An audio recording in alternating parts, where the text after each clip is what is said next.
डाल दो तब तक। लाईव्ह सुरू झालं. झालं ओके हां. उद्या मोठा मोर्चा तुम्ही विधान भवनावर काढणार आहे, कशा प्रकारे तयारी किती लोक येतील आणि काय विषय असणार आहे एकंदरीत त्या? राज्याचं भाजपप्रणित सरकार आणि केंद्रातलंही नरेंद्र मोदीचं भाजप सरकार हे जनतेच्या सगळ्या प्रश्नामध्ये नापास झालेले आहेत. एकही प्रश्न ते सोडवू शकले नाहीत, उलटे प्रश्न वाढवलेत आणि जनतेचा आक्रोश भाजपच्या विरोधात आपल्याला पाहायला मिळतं. आणि म्हणून लोकभावना लक्षात घेता काँग्रेस पक्षाच्या वतीनं विशेष करून शेतकऱ्यांच्या अधिकाराची लढाई गेले 3 सातत्यानं, मागचा अवकाळी पाऊस असेल, यावर्षी पावसाळी फसलमध्ये ज्या पद्धतीनं अर्ध्यापेक्षा जास्त महाराष्ट्रामध्ये कोरडा राहिला आणि त्याच्यानंतर काही भागात पाऊस पडला तर अतिवृष्टीमुळे शेतकऱ्यांचं नुकसान झालं. पण जे होतं नव्हतं ते आता चाललेल्या अवकाळी पावसामुळे मोठ्या प्रमाणात शेतकऱ्यांचं नुकसान झालं. मग धान उत्पादक असेल, कापूस उत्पादक असेल, सोयाबीन उत्पादक असेल, द्राक्ष उत्पादक असेल, कांदा उत्पादक असेल, ऊस उत्पादक असेल, असे कुठलाही शेतकरी आज त्याला काहीच नाही अशी परिस्थिती निर्माण झालेली. आणि शेतकऱ्यांच्या भावना घेऊन काँग्रेस पक्ष एक हल्लाबोल या सरकारवर करायचा काँग्रेसने निर्णय घेतला. त्याचप्रमाणे महागाईच्याबद्दल आणि बेरोजगारी हा सगळ्यात मोठा प्रश्न या ठिकाणी निर्माण झालेला आहे. काल आपण पाहिलं, रोजगार मेळावा घेतला, अनेक लोकांना सांगितलं की इथं जायचं तिथं जायचं, 8,000 रुपये 9,000 रुपयाचा पगार भेटेल. तर ते काही तरुणांची थट्टा करायचं काम या निमित्तानं चाललेलं आहे. राज्यामध्ये शासकीय लाखो पदं खाली आहेत. मग शिक्षकात असेल, आरोग्य विभागात असेल, सगळ्या विभागात MPSCच्या परीक्षेचा गोंधळ निर्माण करून ठेवलेला आहे. त्यांचे जे बगलबच्चे आहेत त्यांचे महापोर्टल काढून ठेवलेले आहेत आणि ऑनलाईन अर्जाच्या माध्यमातून तरुणांना लुटलं जाते आहे. आणि म्हणून बेरोजगारांच्या दृष्टिकोनातला हा एक मोर्चा राहणार आहे. महागाईच्या विरोधातला हा मोर्चा राहणार आहे. नागपूर शहरातले अनेक प्रश्न आहेत. इथंच सरकार आहे, इथूनच सरकार देशाचं चालतं असं लोक सांगतात. पण 23 सप्टेंबरला जो पाऊस पडला आणि त्याच्यामुळे नागपूरमध्ये जो हाहाकार माजला, अंबाझरी तलाव त्या काळात फुटला असता तर इथं अनेक लोकांचा जीव गेला असता. या सूचना देऊनसुद्धा त्या ठिकाणी त्याला कसा फुटेल याच्यावरची व्यवस्था इथले राज्यकर्ते करताना आपण पाहिलं. अजूनपर्यंत नागपूरकरांनाही ती मदत मिळाली नाही. नागपूरमध्ये सगळीकडे खोदकाम करून ठेवलेलं आहे, वाहतुकीचे प्रश्न निर्माण झालेले आहेत आणि सिमेंटच्या रस्त्याच्या माध्यमातून मोठ्या प्रमाणात भ्रष्टाचार भाजप इथं करते आहे. असे अनेक प्रश्न महाराष्ट्रामध्ये आहे, मुंबईतले अनेक प्रश्न आहेत आणि राज्यातल्या विविध भागातले प्रश्न घेऊन उद्या काँग्रेस पक्षाच्या वतीनं हल्लाबोल मोर्चा आम्ही आयोजित केलेला आहे. लाखो लोक त्याच्यामध्ये उपस्थित राहतील. कशा पद्धतीने हे नियोजन असणार आहे, कुठून मोर्चा सुरू होणार आहे आणि कोण कोण दिग्गज नेते, दिल्लीचे काही नेते यात सहभागी होणार आहे अशी चर्चा? नाही, अजून आम्ही तसा रिपोर्ट आलेला नाही आहे अजून. पण दीक्षाभूमीपासून या मोर्चाची सुरुवात होईल आणि हा मोर्चा विधान भवनाकडे जाईल. जरांगे पाटलांनी पुन्हा एकदा आरोप केलेला आहे की छगन भुजबळ आणि मुख्यमंत्री हे कुठेतरी वाद पेटवण्याचं काम करत आहे. हे सरकार प्रायोजित महाराष्ट्रामध्ये आंदोलन चाललेलं आहे. हे काँग्रेसने पहिलेपासून भूमिका मांडलेली आहे. OBC वर्सेस मराठा करून महाराष्ट्रातलं सामाजिक न्यायाची भूमिका जी शाहू फुले आंबेडकरांची होती, जी छत्रपती शिवाजी महाराजांची होती, ती सगळीची सगळी प्रतिमा विचार ते मलिन करण्याचं पाप हे भाजप मुद्दामून करते आहे. आणि परवा याच्यावर आता विधानसभेमध्ये चर्चा येणार आणि त्यावेळेस आम्ही या सरकारचे खऱ्या अर्थानं जे पाप केलेलं आहे त्या पापाचा पूर्ण पाडा विधानसभेमध्ये आम्ही मांडू. आणि या सरकारलाच आता जनतेने तंबी द्यायची वेळ आलेली आहे. आपल्याला माहिती असेल की OBC आणि मराठा हे समाज एकत्रित राहतात, अनेक भागात राहतात. आज जी काही अंतर यांनी वाढवलेलं आहे ते अंतर कधी आता कमी होईल की नाही होईल हा प्रश्न आता सगळ्यांच्या समोर निर्माण झालेला आहे. छत्रपती शिवाजी महाराजांचं नाव घेऊन हे समजा महाराष्ट्रात राज्य करत असतील तर या राज्यामध्ये छत्रपती शिवाजी महाराजांनी त्यांच्या ते मावळे जे होते सगळे ते विविध जाती विविध धर्माचे होते. पण हे छत्रपती शिवाजी महाराजांच्या विचारालाही मान्य करत नाही आणि छत्रपती शिवाजी महाराजांच्या महाराष्ट्राला आपसामध्ये भांडून कलंकित करण्याचं काम BJP करते आहे. आणि त्यामुळे जरांगे पाटील असेल, भुजबळ असेल किंवा कोणी काय बोलतात त्याच्यापेक्षा महाराष्ट्रामध्ये एकतेचं प्रतीक कसं निर्माण करता येईल आणि ज्या लोकांना आरक्षण पाहिजे त्यांना त्याच्यासाठी संविधानिक पद्धती आहे. त्या संविधानिक पद्धतीच्या माध्यमातून सामाजिक, आर्थिक आणि शैक्षणिक हा सर्वे करून त्या समाजाला आपल्याला आरक्षणात आणता येतं. पण ज्या पद्धतीनं हा वाद पेटवण्याचं पाप जे केलेलं आहे आणि आम्ही अनेकदा भूमिका मांडली, आमचे नेते राहुल गांधींजींनी भूमिका मांडली की जनगणना हाच याला एक पर्याय आहे. जातीनिहाय जनगणना झाली, सामाजिक, आर्थिक आणि शैक्षणिक याच्यामधला या प्रत्येक समाजाचा आढावा घेतला. कधी आपण पाहतो की मुसलमान म्हणतात आम्हाला मुस्लिम धर्माला आरक्षण पाहिजे. हे आपण धर्माला देत नाही, आपण जातीला देतो. आणि जेव्हा मुस्लिमातल्याही ज्या जाती आहेत, ज्या मागासलेल्या आहेत, त्यांना पण आरक्षण मिळेल. हिंदूमधल्या अनेक जाती आहेत त्या अजूनही आरक्षणाच्या प्रतीक्षित आहेत, त्यांना पण मिळेल. पण जातीला आरक्षण आपण देतो, धर्माला देत नाही. पण ज्या पद्धतीचा वाद या लोकांनी निर्माण करून ठेवलेला आहे तो इतका भयानक आहे की मी काल अकोला जिल्ह्याच्या दौऱ्यात होतो. इथं कोळी समाजाची लोक मिळाले आणि ही कोळी समाजाची लोक ऑलरेडी आदिवासी याच्यामध्ये येतात, त्यांना कास्ट सर्टिफिकेट दिली गेली होती असं त्यांचं म्हणणं आहे. आणि महाराष्ट्राच्या अनेक भागात या कोळी समाजाला ऑलरेडी कास्ट सर्टिफिकेट ट्रायबलची मिळालेली आहे. आणि असे अनेक प्रश्न महाराष्ट्रामध्ये वेगळ्या वेगळ्या भागामध्ये वेगळे प्रश्न आरक्षणाच्या नावाने निर्माण झालेले आहेत. आणि त्यानिमित्तानं सेन्सेसच हा राष्ट्रीय सेन्सेस हा महत्त्वाचा आहे. पण देशाचे प्रधानमंत्री सांगतात की आता शेतकरी जात झाली, महिला जात झाली, तरुण जात झाली आणि गरिबी जात झाली. म्हणजे ज्या जाती आपल्या देशामध्ये आहेत त्या जातीच्या आधारावर या मागास समाजाला पुढं आणलं जातं. आता यांनी शेतकऱ्याला जात समजून घेतलेली आहे, तरुणांना जात, महिलांना आणि गरिबीला जात समजली आहे. म्हणजे आरक्षण संपुष्टात आणायचा प्रयत्न BJP जाणून बुजून करते आहे. कारण की RSSचे प्रमुख मोहन भागवतजींनी अनेकदा त्याचा उल्लेख केला आहे की आम्हाला देशात आरक्षणमुक्त भारत निर्माण करायचा आहे. असे वक्तव्य बिहारमध्ये, राजस्थानमध्ये याच्या पहिले त्यांनी केलेलं आहे. RSSचाच अजेंडा आरक्षणमुक्ताचा BJP राबवत आहे का हा प्रश्न या निमित्तानं निर्माण झालेला आहे. भाऊ, धनगर गोपीचंद पडळकरांवर चप्पल सुद्धा भिरकवण्यात आलेली आहे. कुठेतरी आता हे आंदोलनाला वेगळी दिशा मिळते. मी तुम्हाला सांगत आहे की महाराष्ट्र आपसामध्ये भांडवून या लोकांनी महाराष्ट्राची जी छत्रपती शिवाजी महाराजांचा आणि शाहू फुले आंबेडकरांचा हा महाराष्ट्र एक वैचारिक सामाजिक न्यायाची भूमिका या महाराष्ट्रात होती. भाजपनी ही वैचारिक सामाजिक न्यायाची भूमिका पूर्ण बिघडवलेली आहे. महाराष्ट्राची रोज प्रतिमा मलिन करण्याचं काम केलं जात आहे. कुठं देऊन ठेवला महाराष्ट्र अशी आता लोक बोलायला लागलेले आहेत. आणि म्हणून हे सगळे जॉब आम्ही या उद्यापासून जे विधानसभेचं अधिवेशन सुरू होईल तिथं विचारू. पडळकर म्हणाले की आरक्षण हा काही समाजकंटकांचा हेतू नाही, तर त्यांना म्हणजे वाद निर्माण करायचा आहे अशी अंतर्गत पसरवायची आहे. तर सरकार त्यांचंच आहे. 2014मध्ये देवेंद्र फडणवीस असतील, गडकरी असतील, महाराष्ट्रामध्ये त्यांनी सांगितलं होतं की मराठ्यांना आम्ही आरक्षण देतो, धनगरांना आरक्षण देतो, आम्हाला देशात सत्ता द्या, राज्यात सत्ता द्या. तर काय सत्ता देऊन महाराष्ट्रामधलं सामाजिक न्याय व्यवस्था बिघडवायचं काम BJPने केलेलं आहे.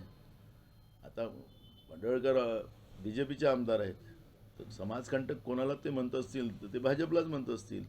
त्याच्यामुळे जी काही परिस्थिती आज आहे केंद्रात आणि राज्यात, ती जी काही परिस्थिती बिघडवून ठेवलेली आहे, तर ती आता पडळकर बरोबर म्हणत असतील की BJP हे समाजकंटक आहेत.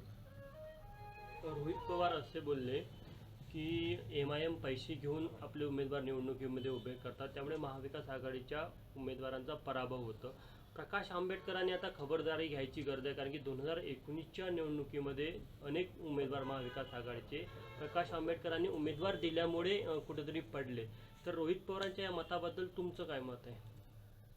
बघा, मुस्लिम असतील की बुद्धिस्ट असतील, हे वैचारिक लोक आहेत. काही प्रवाहात ते गेले असतील असं नाकारता येत नाही. त्याचे निकालही त्या पद्धतीनं जातीवादी व्यवस्थेला निवडून आणण्यामध्ये फायद्याचे ठरले. पण आता जी काही परिस्थिती मी महाराष्ट्रात फिरत असताना पाहतो आहे, बौद्ध बांधव असतील या मुस्लिम बांधव असतील, त्यांना खरं कळलेलं आहे. आणि त्याच्यामुळे महाराष्ट्रातली ही जी काही जातीवादी व्यवस्थेने ज्या पद्धतीनं सामाजिक विभाजन आणि धार्मिक विभाजन करण्याचा जो प्रयत्न केला, तो काही आता चालणार नाही. त्याच्यामुळे 10 वर्ष जे काही झालेलं आहे पाप विभाजनाच्या माध्यमातून, या दोन्ही समाजाला आता कळलेलं आहे. त्याच्यामुळे मी कुठल्या व्यक्तिगत माणसाबद्दल मला चर्चा करून त्यांना मोठं करायचं नाही. एमआयएम ते बोलले की पैसे घेऊन उमेदवार उभे करतात आणि तुमच्या उमेदवारांचे मतं खातात. ते लोकांना कळलेलं आहे, मुस्लिम धर्मांनाही कळलेलं आहे आणि बौद्ध बांधवांनाही कळलेलं आहे. त्याच्यामुळे मला कुठल्या पक्षाबद्दल कुठल्या व्यक्तीबद्दल चर्चा करायची गरज नाही. तो जरांगे पाटलांनी देवेंद्र फडणवीसांवर टीका केली आणि मुख्यमंत्र्यांवर टीका करत ते म्हणाले की मुख्यमंत्र्यांवर माझा विश्वास आहे. मला त्याच्याबद्दल, हे सरकारच प्रायोजित आंदोलन आहे. महाराष्ट्रामध्ये ओबीसी मराठा वाद निर्माण सरकार प्रायोजित आहे. त्याच्यामुळे मी उपमुख्यमंत्र्यावर बोलायचं की मुख्यमंत्र्याबद्दल बोलायचं नाही. आता परवा अधिवेशनामध्ये या सगळ्या चर्चा येणारच आहे. त्यामुळे आज सरकारचा खरा चेहरा जनतेसमोर येणारच आहे. त्याच्यामुळे आम्ही याच्यावर आत्ता प्रतिक्रिया देण्यापेक्षा खूप सारखं सरकारच्याच तोंडून आपण ऐकू. आता आपण एक गोष्ट पाहिली की परवा देवेंद्र फडणवीसांनी सांगितले की आम्ही शेतकऱ्यांना 3 हेक्टरपर्यंत मदत द्यायला आम्ही सुरुवात केलेली आहे. पहिले 2 हेक्टरची होती, आता आम्ही 3 हेक्टर केली. मी काल अनेक भागात भाजपच्याच आमदारांच्या मतदारसंघात होतो. अनेक शेतकरी मला मिळाले, अजून मदत तर मिळालीच नाही. ते KYC करावं लागतं, त्या याच्यावर जावं लागतं, ते सेंटर ऑनलाईन करावं लागतं. तिथं ते त्यांची ती साईडच उघडत नाही. शेतकरी तिथंच बसलेले आहेत आणि अजूनपर्यंत कुठल्या शेतकऱ्यांना मदत मिळाली नाही. इन्शुरन्स कंपनीला कसा फायदा होईल त्याच्यावर ते काम करतात. घोषणा खूप करतात ते लोक, पण घोषणेची अंमलबजावणी होत नाही. आणि म्हणून महाराष्ट्रामध्ये रोज 14 शेतकऱ्यांच्या आत्महत्या होतात एव्हरेजमध्ये. त्यामुळे एवढा भयावह चित्र महाराष्ट्रामध्ये कधी नव्हतं हे चाललेलं आहे. सरकार घोषणा करतं आणि शेतकऱ्यांच्या जखमेवर मीठ चोळण्याचं पाप करतात, अंमलबजावणी करत नाही. म्हणून त्याच्यामुळे हे मीठ चोळण्याचं पाप होतं आणि शेतकरी हवालदिल झाला. शेतकऱ्यांना वाटतं की आमचं कोणीच नाही. एकीकडे आसमानी संकट आणि एकीकडे हे BJPचं सुलतानी संकट. त्यामुळे मोठ्या प्रमाणात शेतकऱ्यांच्या आत्महत्या होत आहेत. त्याच्यामुळे ते काय बोलले काय नाही बोलले, पण वस्तुस्थितीला काय आहे हे वेगळं चित्र आहे. आणि म्हणून परवा विधानसभेमध्ये मीच सरकारला म्हणत होतो की बाबा कोणाला पैसे दिले तुम्ही तर सांगा. शेतकरी म्हणतात आम्हाला मिळाले नाही, हे म्हणतात की आम्ही कधी नव्हे एवढी भरीव मदत दिली. अशा पद्धतीचं एक खोटारडं सरकार महाराष्ट्रात कधी नव्हे हे आपण पाहतो आहे. त्यामुळे या सरकारचं वक्तव्य, पांडुरंगाच्या दर्शनाला जातील तिथेही खोटं बोलतात, विधानसभेमध्ये धडधडून खोटं बोलतात. यांना आता खोटं बोलायची मशीन यांनी फिट केलेली आहे. आणि काही जास्त झालं तर मग ते गुजरातची वॉशिंग मशीन आहेच, त्याच्यामध्ये टाकलं की ते स्वच्छ होऊन जातात. असं अनेक लोक आहेत. आपण आता तोही विधानसभेत कायदा सुव्यवस्थेवर चर्चा येईल त्यावेळेस आम्ही बोलूच. पण आता आपण पाहतोय की ज्या पद्धतीनं फडणवीसांनी जे पत्र उपमुख्यमंत्री अजित पवारांना लिहिलं की आम्हाला नवाब मलिक आमच्या याच्यात आम्हाला राष्ट्रप्रेम पहिले आहे.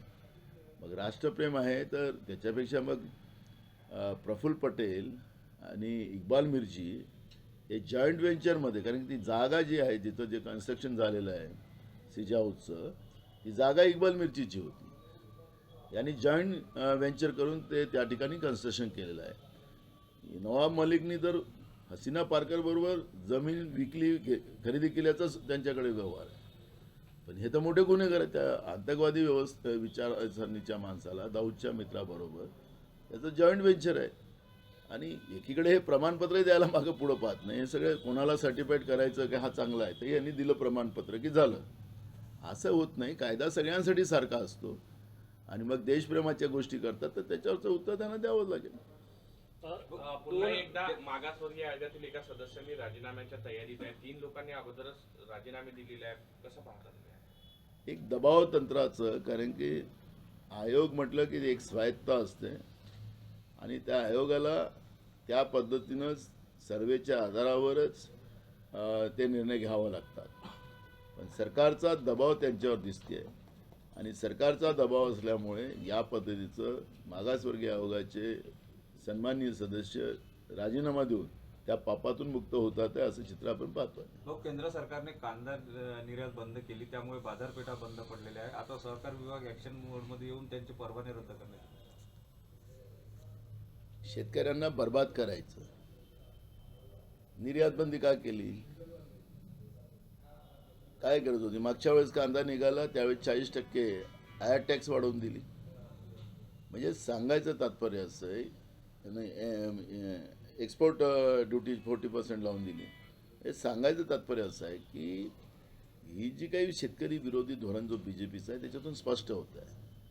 सहकारातल्या संस्थांवर कारवाई सरकार करू शकेल, पण जे शेतकऱ्यांचं नुकसान झालेलं आहे, त्यांचा कांदा रस्त्यावर फेकला गेलेला आहे, कांदा सडलेला आहे, दूध रस्त्यावर फेकलं जाते आहे महाराष्ट्रामध्ये, सगळीकडे जामच जाम आहे. महाराष्ट्र अशांत करून ठेवण्याचं काम या लोकांनी करून ठेवलेलं आहे, सत्तेमध्ये बसलेल्या लोकांनी. आणि म्हणून त्यांच्या हातात जे कॉपरेटिव्ह व्यवस्था आहे त्यांच्यावर कारवाई करतील ना ते, पण जबरदस्ती काय करू शकणार? पण जे शेतकऱ्यांचं नुकसान झालेलं आहे त्याची भरपाई हे सरकार करून देईल का, हा प्रश्न या ठिकाणी निर्माण होतो आहे. भाऊ, पहिल्या आठवड्यामध्ये 2 दिवसाचं कामकाज झालं, तर या आठवड्यात 5 दिवसाचं कामकाज होईल. फक्त 7 दिवसाचं कामकाज होणार आहे या हिवाळी अधिवेशनामध्ये. तुमची काय मागणी आहे, कशा प्रकारे बघता? नागपूर कराराप्रमाणे हे अधिवेशन 2 महिने चाललं पाहिजे, पण अलीकडच्या काळामध्ये ते कमीत कमी 1 महिना तरी चालवलं पाहिजे. विदर्भ आम्ही वेगळा करू असं सांगून सत्तेमध्ये आलेले गडकरी आणि फडणवीस, विदर्भ तर वेगळा केलाच नाही, पण सत्तेमध्ये राहून 5 वर्ष मुख्यमंत्री राहून सुद्धा विदर्भाला काहीच दिलं नाही असं परिस्थिती आपण पाहतो. ज्या नागपूर शहरामध्ये आपण राहतो त्या नागपूर शहरामध्ये स्वतंत्र या शहराच्या जनतेला पिण्याच्या पाण्याची व्यवस्था सुद्धा नाही. सगळं पेंचमधून तर इकडून तिकडून ते पाणी आणावं लागतं. आज नागपूर शहरामध्ये 8-8 दिवस लोकांना प्यायला पाणी मिळत नाही. म्हणजे आपण ही गोष्ट घेतली. हेच इलेक्ट्रिकच्या बद्दल बोलत होतं की आमचं सरकार आलं तर 24 तास आम्ही शेतकऱ्यांना विद्युत पंपांना कनेक्शन देऊ. आता 8 तासही विद्युत देत नाही आणि शेतकऱ्यांच्या शेतीचे पंपाचे कनेक्शन कापून टाकतील. आता तर ते रिचार्ज करायचे मीटर लावायला निघालेले आहेत. त्यामुळे गरिबाच्या घरी अंधारच ठेवायचा. उज्ज्वला गॅस देऊन त्यांनी त्यांच्याकडचं मातीचं राखेलचं तेल त्यांनी काढून टाकलं. त्यामुळे आता गरिबांना जगणं असह्य होईल अशी परिस्थिती आता निर्माण झालेली आहे. त्याच्यामुळे या अधिवेशनाच्या माध्यमातून विदर्भातली जनता ज्या दृष्टिकोनातून बघते आहे त्याला हे पूर्ण करतील की नाही मला विश्वास नाही. कारण की ज्या मिहानचं प्रेझेंटेशन गडकरींनी त्या काळामध्ये तिथं केलेलं होतं यशवंत स्टेडियममध्ये, आणि सांगितलं की इथं कार्गो होईल, शेतकऱ्यांच्या शेतीच्या मालाला खूप भाव मिळेल, लाखो युवकांना रोजगार मिळेल. आता ते मिहान कुठं गेलं त्याचा पत्ता नाही, कार्गो कुठं गेला त्याचा पत्ता नाही. आणि ज्या जमिनी शेतकऱ्यांना उद्ध्वस्त घेऊन मिहानच्या नावाने घेतल्या गेल्या होत्या ते यांच्या बगलबच्च्यांना, रामदेव बाबा असतील, अदानी असेल, अंबानी असेल, त्याला ह्या जमिनी खिरापत म्हणून वाटल्या जातो आहे. जनतेच्या पैशाची लूट या पद्धतीनं कधी नव्हे. आणि एक आम्ही आता चर्चा चालू होईल तर आम्हाला एक अजून मोठी गोष्ट हातात लागलेली आहे की यांच्या एक सहकार्याच्या खात्यामध्ये जवळपास 150 कोटी रुपये अदानीनं टाकले. या सरकारचे आणि नागपूरचेच मोठे नेते आहेत. हे कशाच्या आधारावर अदानीने त्याला 150 कोटी टाकलेत हाही प्रश्न आम्ही विचारणार आहोत. हे खूप सारे उलगडा आम्ही या अधिवेशनामध्ये करू. हे फक्त विदर्भाच्या नावाने, विदर्भाच्या विकासाच्या नावाने विदर्भाच्या जनतेला लुटणारं हे BJP आहे, हे याच्यातून आता स्पष्ट होतं. 150 कोटी त्यांच्या खात्यावर टाकले ते आमदार मंत्री काय नागपूरचे? नाही, ते बगलबच्चे आहेत. नेमके का भाजप? बरं, अधिवेशन किती दिवस तुम्हाला पाहिजे? 1 महिन्यामध्ये नेमकं आता 1 आठवड्यात चालेल ना? किती दिवसाची मागणी आहे? बघा, अधिवेशन नावापुरतं घेणं आणि जनतेच्या पैशाची कोट्यावधी रुपयाची लूट करणं हा वेगळा प्रश्न आहे. आपण पाहिलं की शेतकऱ्यांच्या प्रश्नामध्ये आम्ही सातत्यानं गेल्या 2 दिवस सरकारला धारेवर घेतो आहे, पण सरकार उत्तर काय देत आहे? सगळे खोटं सांगतो आहे. आणि तेव्हा जेव्हा सरकारचं एक खोटारडापणा जेव्हा पुढे येतं तर अधिवेशन लोकांना देण्यासाठी ठरावं, नुसत्या घोषणेसाठी ठरवू नये, एवढीच आमची भूमिका आहे. कमीत कमी महिनाभर हे अधिवेशन चालावं. अनुभव हिंदी में जानना चाहेंगे, कल आपका मोर्चा है, क्या कहेंगे इस पर? राज्य और केंद्र की सरकार की गलत नीति की वजह से किसानों को आत्महत्या करना पड़ रहा है. जो बेमौसम बारिश गिरी, वो लास्ट गए बार गिरी, उसका भी पैसा किसानों को नहीं मिला. इस साल बारिश में महाराष्ट्र में कई जगह सूखा है और कई जगह बाढ़ आई है, उसका भी किसान को मदद नहीं मिली. और अभी जो बेमौसम बारिश आई, उससे तो किसान पूरा बर्बाद हो चुका है. रोज महाराष्ट्र में 14 किसानों की एवरेज में आत्महत्या हो रही. और ऐसे समय में ये किसान का इश्यू हो, महंगाई का इश्यू हो, बेरोजगारों का इश्यू हो, क्योंकि सबसे ज़्यादा बेरोजगारी महाराष्ट्र में है.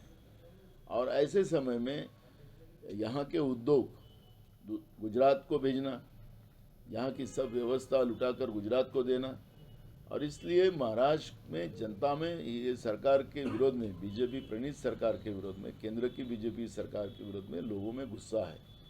और कांग्रेस 11 तारीख को यानी कल लाखों लोगों के नेतृत्व में यहाँ पर हल्ला बोल विधानसभा पे करने वाली है, और वो मोर्चे की तैयारी हमारी पूरी हो चुकी है. महाराष्ट्र में फिर से एक बार प्याज का आंदोलन शुरू हुआ है. आंदोलन शुरू होने के बाद कल देवेंद्र फडणवीस जी पीयूष गोयल से मिले निर्यात बंदी उठाने, कहीं ना कहीं क्रेडिट लेने की चलता है. मुझे यही नहीं कह रहा है कि यही लोग जब चुनाव आते हैं तो 2 इंजन की सरकार चाहिए. महाराष्ट्र में 3 और उधर की दिल्ली की 4 इंजन हो गए. ये लोगों को इस तरह गुमराह क्यों करते हैं? अब निर्यात बंदी तो कोई ऊपर से तो कोई भगवान ने नहीं किया. अयोध्या में बैठे हुए भगवान श्री राम ने तो नहीं किया, इन्हीं लोगों ने निर्यात बंदी लगाई. जब किसानों के प्याज जो पड़ा हुआ है, और सबसे ज़्यादा हिंदुस्तान में प्याज निर्माता अगर कोई राज्य हो तो महाराष्ट्र है. उसका डायरेक्ट इफेक्ट महाराष्ट्र के आर्थिक व्यवस्था पे आता है और किसानों पे जाता है. महाराष्ट्र में बीजेपी प्रणीत सरकार होने के बाद, ठीक है, कांग्रेस की सरकार रही तो हमारे से बदला लेने के लिए, तो बदला लेने में तो वो एक्सपर्ट ही है. दिल्ली में बैठी हुई सरकार, वो जीएसटी के पैसे नहीं देना, ग्रैंड डेवलपमेंट की देना नहीं, जो केंद्र सरकार के, जो राज्यों के अधिकार के पैसे रहते हैं. लेकिन अब राज्य में उनकी सरकार है, फिर ये निर्यात बंदी वो सरकार ने लगाने की क्या जरूरत थी? क्या किसानों को 2 पैसे ज़्यादा नहीं मिलना चाहिए? अब कल निर्यात बंदी उठा लिए तो वही इसने उठा दिया, इसने उठाया, तो कल पेपर और टीवी में वो दिखाएंगे. जो नुकसान हुआ, क्योंकि प्याज ये कोई नाशीवंत चीज़ है, तो 2 दिन भी अगर वो बिकी नहीं तो वो सड़ना चालू हो जाता. तो क्या ये सड़ी चीज़ें भी खरीदेंगे? तो हमारा सवाल ये है कि ये नौटंकी करने की क्या जरूरत है? और इसलिए केंद्र में बैठी हुई सरकार वो अपने आप को किसान की सरकार बोलती है, तो फिर ये सरकार ने किसान विरोधी इस तरह के निर्णय लेने की क्या जरूरत है? ये सवाल का जवाब उन लोगों ने देना चाहिए.